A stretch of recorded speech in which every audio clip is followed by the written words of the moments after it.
Hello and welcome to my channel. Here I am holding my fake little reporter microphone. Really, it's just a broken hot shoe microphone, but I get better audio when I do things this way. I actually already recorded this video, but the microphone I was using was completely dead, no battery. And I got through a full 30-minute video and you couldn't hear a thing. Anyway, I wanted to stop by real quick this evening and talk about this past weekend because I don't think anybody expected it to be as explosive of a weekend as it was. I, like a lot of you, thought, hey, we're in September now. It's gonna be a calmer time.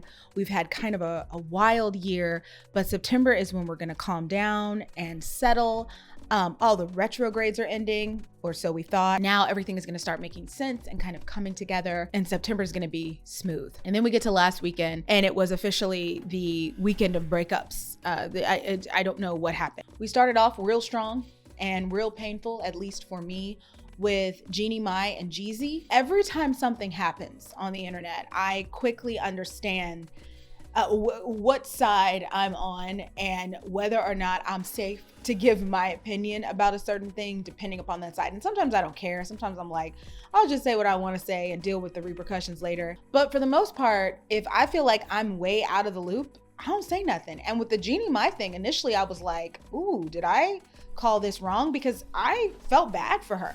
I felt bad for them, but I really felt bad for her because she was always so public about what a wonderful turn of events it was that she had met Jeezy, that she had always said, I don't want to be a mom, but because she met this man that made her feel safe and loved, she finally was ready to do this. I was surprised when they got married because of his record. He had never been married. He had lots of kids out of like wedlock. So I didn't know what, I'm always just kind of like eyebrow raised, you know, when that is somebody's history with someone else, or history before they get with someone else. But she always made their relationship seem like a fairy tale.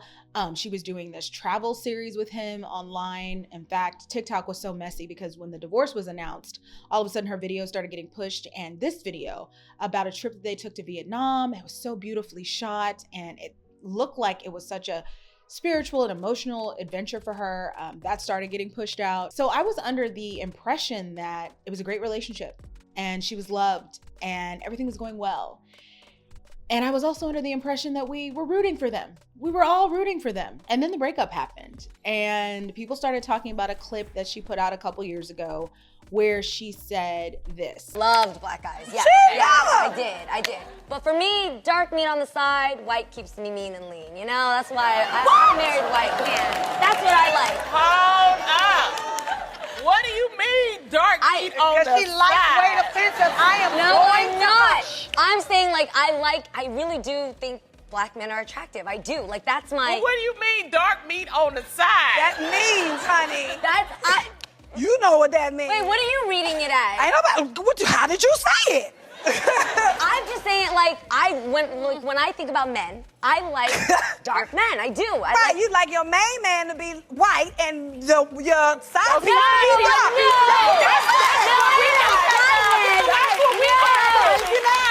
That is not what I mean. Jeannie, explain what you mean. Okay, what I meant is like, I used to date black men, okay? And I think they're attractive. But what I decided to stick to, because it just kept me happiest, was my man Freddie, who happens to be white. Are you sure? Yes! Okay. I did not know that existed because I didn't watch The Real. It wasn't anybody, there were no, you know what I mean? Like the other shows actually have like journalists or people who like have academic backgrounds and The Real was just like, hey, here are some media personalities up on the stage. Now I will say, okay, so it was kind of, sometimes I watched it, but I missed that episode. I ain't seen that. But what I do know is I want to give a shout out to Lonnie and Tamar for handling her with such grace. Because I'm gonna tell you this, Amanda Seales hosted on that show for a little bit. And if she had been on the stage when Jeannie Mai said that, it wouldn't have went that way. And I'm saying, honestly, I would have preferred if somebody had really handled her because that was incredibly racist.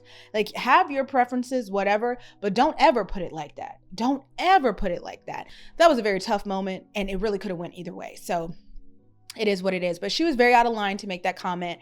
And because she made that comment, for a long time, people had their eyes on her. Like, she married Jeezy, and in some ways she was giving into her fetishes. There were a lot of theories out there, but basically it turned into people rooting for him. Either way, this was a breakup that I did not see coming. And because of my parasocial understanding of it, my feelings were hurt, to be honest.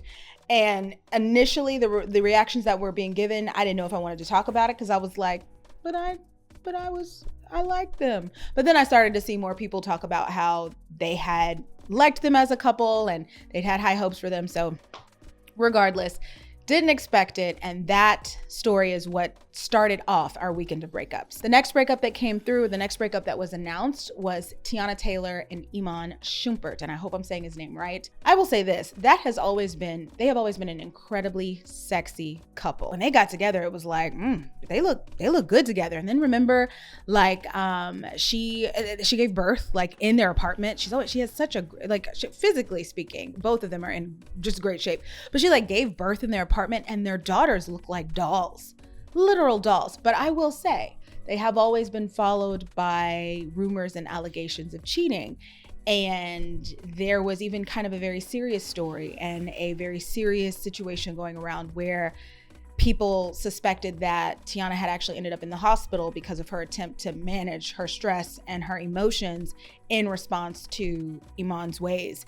All rumors, you can believe what you want to believe, but I don't know. I like the way she handled the separation when she came out and she said, hey, I'm posting about this, but not because I'm posting about it because I want to have a word in this conversation. I know what's happening about me, so let me interject in some way. And here's my interjection, and this is all you're going to get. And I really respected that. But I also know and have heard about the rumors for a while. So I hope that this is a situation that brings her more peace or him more peace if that's what's needed. While they were together, they were a very sexy couple and their babies are beautiful. And so it was a sad thing to hear about. That one made me sad too. Now for a breakup that didn't make me sad, but made me kind of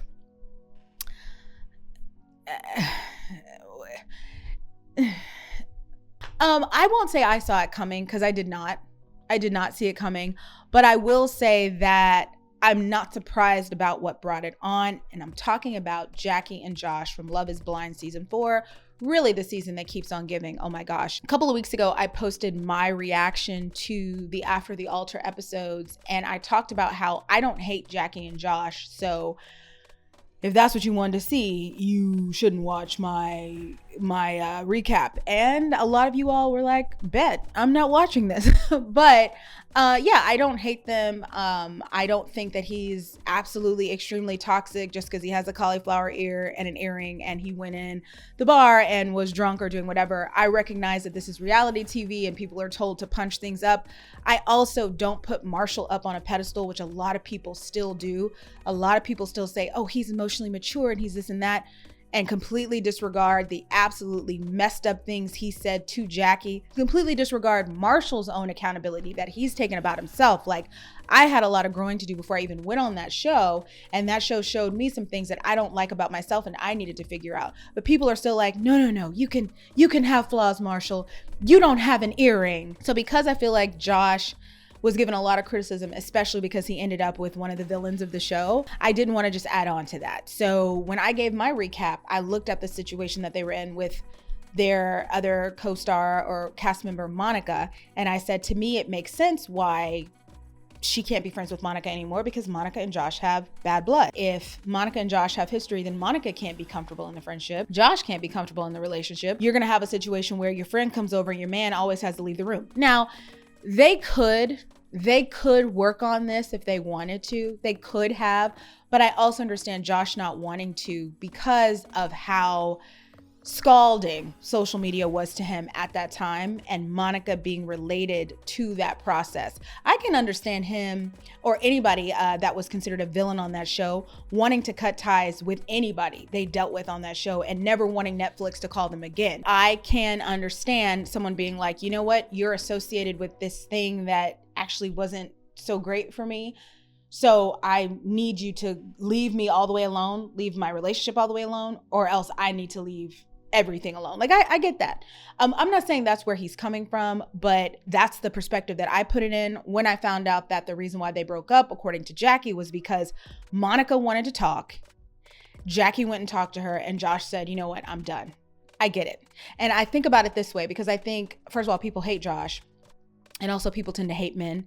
And so a lot of times when men make certain decisions or they do certain things, people are like, whatever, you know, you're out of line. But what if this was Chelsea and Kwame? And Chelsea was like, Kwame, you cannot talk to Micah. What we have to remember is these people knew each other for a very short amount of time.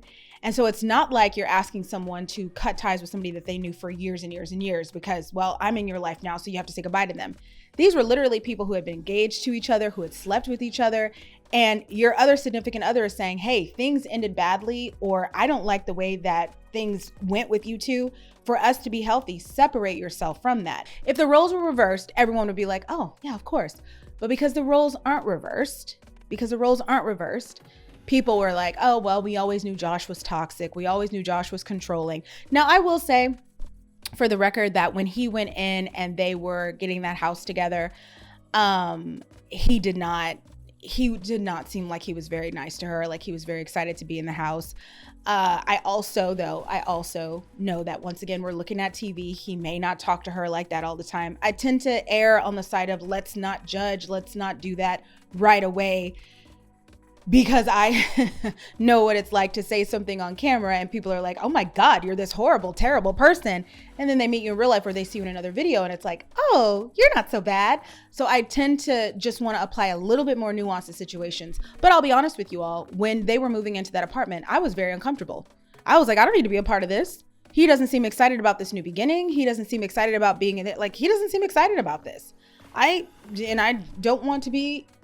don't want them to keep showing this scene. Like, it was actually making me very uncomfortable. And I had to remind myself, well, you don't know everything. So just give yourself a little bit of space. But regardless, Jackie and Josh broke up for those reasons. And as a person who was not rooting for them, but just rooting for them to be left alone, to be able to work it out without everyone saying, oh God, he's so toxic. You know, he came in drunk and was drunk at the place and tried to fight Marshall. How much of that was guided by producers? How much of that was like, we already know, we're watching reality TV.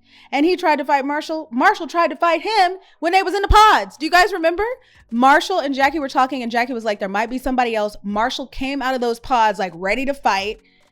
And then him and Josh had to have a conversation or something like that. Y'all don't be remembering because it's Marshall. You be giving Marshall a pass. But Marshall was acting up too. But anyway, like I said before, Marshall doesn't have an earring, so he gets away with it.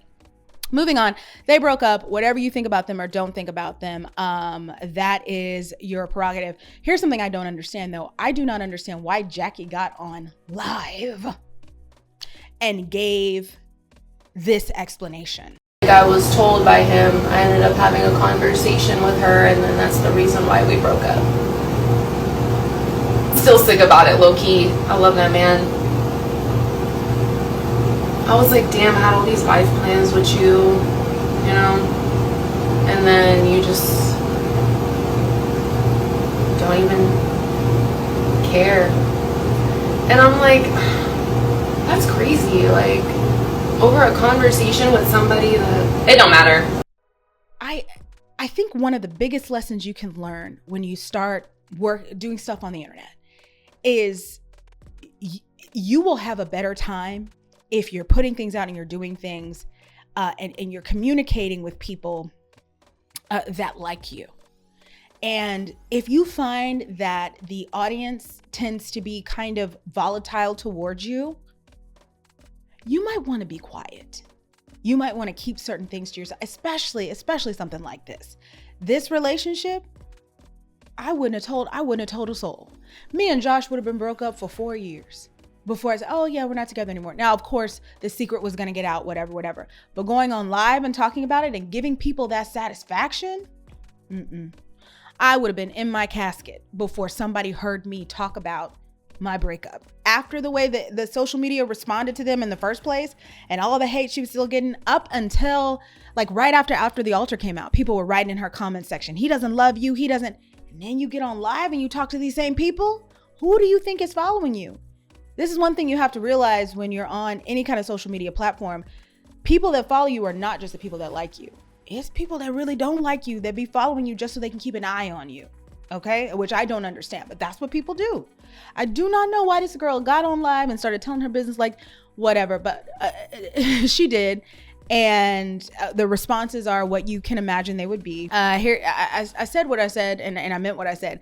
I don't hate either of them. I don't think that Josh is inherently toxic. I think a lot of that was just really bad branding. He came in with the cauliflower ear and the earring, and everybody had already fallen in love with Marshall, and people are stuck. They're sticking to that.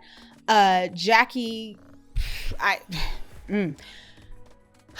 don't hate either one of them. I wished them the best then. I wish them the best now. I do think, though, I was right about her and Monica. One of them was going to have to go. And somebody wrote in a comment section that I was hanging out in, I was lurking in, they said, just like Monica said, when Josh leaves, your friends will still be there. And I don't know if this was she kind of had a sixth sense that he would always leave her, or if this was her hoping that because she couldn't have Josh, nobody could have him. I don't know. Either way, I think it's an interesting perspective to have, and I think that's an interesting comment that she made. Yeah, I knew when I saw them in that bar on after the altar, I said, it's going to be either Josh or Monica in this situation. They cannot exist as a unit. Somebody gonna have to go. And it was Josh. Okay, celebrities weren't the only ones that had breakups this weekend. I had a breakup of my own. And no, it was not with a person. It was not with a place, but it was with a thing. And that thing was my pretty privilege video. I don't know if you've noticed, you probably haven't, but I actually made the decision to delete it completely from my platform. And here's why. Every summer, that video picks up an additional 100,000 to 200,000 to last summer, it was like 300,000 views every summer. And I mostly associate that era of my life with a lot of agony and ecstasy. It was wonderful hearing from so many people that they'd been touched by that video, that they liked it, that they could understand it. Thank you for putting this into words. I really appreciate you. It was absolute hell getting dragged on the internet, getting made fun of, really reading some of the DMs that I was sent, some of the emails that I was sent, fighting for my life online and off to defend myself for what I said in that video. And even though I've gone back and I've watched it and I'm still like, man, I don't get it. The bottom line is that because the algorithm keeps promoting it, I can't ever put it behind me. Can't ever put it in my rear view. I was online the other day in one of my other accounts. I have a couple of email accounts, as we all do. And whenever I first started YouTube, I was one of my first followers from one of those accounts, from all of those accounts, actually. I was my first couple followers. And the other day I was online and I'm looking and I'm scrolling on YouTube and I look over to my right and a video is suggested to me. And what video is that, do you think? Yes. 2 years later, 1.1 million views later, and that video is still being suggested. And what's crazy is that that video is often still people's first introduction to who I am as a person. You got me laying bare, exposing my feelings, exposing all these deep insecurities. And that means that for the last 2 years, no matter what other video I would make, you would have somebody write in the comments, I can't believe you said you don't have pretty privilege. You look fine here. You look great. It has been 2 years and some change of agony and ecstasy. And as I head into another decade of my life, I do not want to take that era with me. And since the algorithm won't let me rest, I had to make a final decision. Now, I know some of you are new to this channel and you came literally this summer because of that video, or it could have been because of this video. This is one that the algorithm decided this summer to start pushing. I don't know why. This video will stay up though, because number one, it's growing in views at a regular pace. Number two, the vibes are not as rancid in the comment section. And I stand by this video. I'm actually gonna do an addendum to this one because I think at the time I wasn't being totally honest with how this particular event and going through this makes people feel. So I'm gonna do another one. But this is another one that people have come for. And it's kind of unfortunate that my popular videos are ones where I do talk about just deep feelings of feeling unwanted or out of place, et cetera, et cetera. And so that's my brand. Your personal stories become your brand. And as I move on to another decade of my life, I'm tired of fighting against that brand. There are better ways to say things. There are better ways to put things where I won't end up being crucified by my words. And so I made the decision to go ahead and delete it. It will not be back. Now, of course, this is the internet. There's probably, sneaky little copies everywhere. But as for me and my house on my page, I will not host it. Now, I do have other videos that hint at the content that was in there, but for the most part, I am tired of being the internet's poster child for when I go out in public, nobody looks at me, which is what a lot of people got from that video. People tended to respond one of three ways. I understand, I feel sorry for you, and God, I hate that you would put this out there. And I'm so tired of fighting with the last two. I wish everybody who saw that video was who I intended it for, which was people who understood. But having to fight the other two people, I feel sorry for you, and oh, why would you put, has aged me 1,000 years. It honestly has, and I'm tired. So the algorithm wouldn't give it a rest, so I decided to give it an eternal rest and take it off of my channel. And what I think is interesting about this is that right now we are still in a season of retrograde. So we had Venus, we had Mercury, they went direct, and a lot of times when things go direct, things also fall apart, right? So we had this summer that we just had of divorces and breakups, and it's like, it's still happening? Yeah, because when people start thinking clearly, things also fall apart.